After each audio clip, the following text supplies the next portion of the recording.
Meron ako itatanong sa inyo. Siguro, narinig niyo na ang salitang pelikula, pero alam niyo ba kung ano ito at paano ito pinakilala sa atin? So ito na nga, ang pelikula ay nagmula sa salitang Latin na pelikula or sine, at taong 1987, ipinakilala ito ng magkapatid na Lumre at dinala ito sa Maynila. Ngunit, alam niyo bang tumatagal lamang ng 45 seconds ang isang pelikula?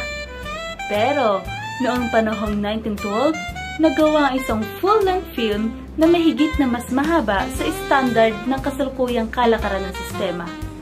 Pero, eto pa, kilala niyo ba kung sino ang ama ng pelikula?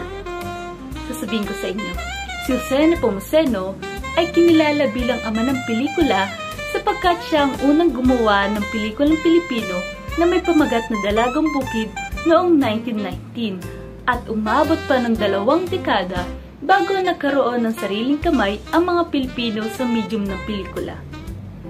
Pero wait, dyan lang kayo at samahan nyo kung panoorin ang short clip na ito.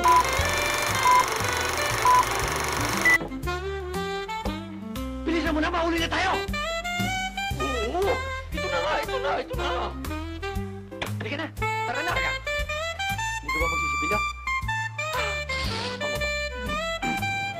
Ang short clip na inyong napanood, ito isa lamang halimbawa kung bakit tinatangkilik ang pelikula. Pero, ano nga ba ang pelikula?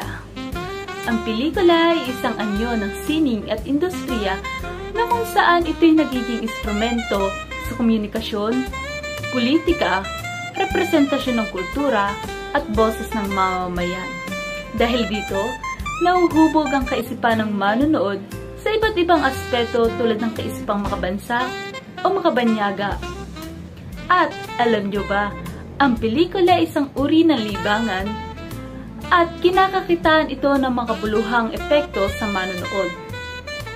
At pag nanonood tayo ng pelikula o pumipili tayo ng pelikulang ating papanoorin, ay syempre pinipili natin kung ano nga ba ang genre nito, kung ano ba ang kwento ng pelikula, at kung anong mensahe na makukuha natin sa pelikula. At ang higit sa lahat at ang inaabangan natin ay sino nga ba ang gumaganap sa pelikula, dahil ang artista na gumaganap ay iyon ang nagiging atraksyon sa mga manonood. Sige na, ikaw na lang ang umako. Ma, hindi ko nga kasalanan yun. Vincent. Ma, hanggang kailan ba ako magbabayad ng utang na loob? Hindi pa ba ako bayad sa araw-araw na ginawa ko para sa ibang tao? Eh, lahat naman ng meron ako, binigay ko na kay James, ah. Wala na ako tinira para sa sarili ko. At ma, hindi ko kasalanan kung ako naging bunga ng pagkakamali mo kay Tito Jojo. Hindi ko kasalanan na nabuhay ako. Pero bakit kailangan ako palagi nagbabayad ng kasalanan ng iba?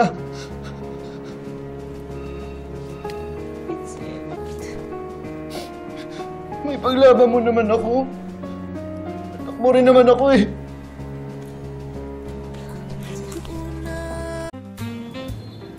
Siguro pamilyar tayo kung sino yung actor sa short clip na napanood natin. So, ang pag-aartista ay pinapangarap o minimithi ng nakakarami, tulad na lamang ni Joshua Garcia. So, nakilala nating lahat siya noong nagsimula pa siya sa PBB, nung pumasok pa siya sa bahay ni Kuya. So, ang pagsali sa beauty contest, sa talent search, or yung pamamasukan sa mga bars at nightclubs, ito'y ilan lamang sa paraan na ginagawa ng iba or ng nakararami upang makapasok sa industriya ng pag-aartista. So, merong show si Kuya James na That's Entertainment at Star Circle ng ABS-CBN ang nakapagbabago sa buhay ng ilang artista. At doon sila nakilala dahil nakakitaan sila ng potensyal na sisikat sila. Mula sa mga alon ng radyo hanggang sa mga pelikula at telebisyon, ang media ang humubog sa ating kultura.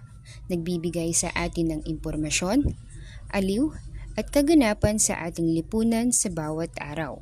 At habang patuloy na umuunlad ang teknolohiya, nagbabago rin ang paraan ng ating pakikipag-ugnayan ng dahil sa media.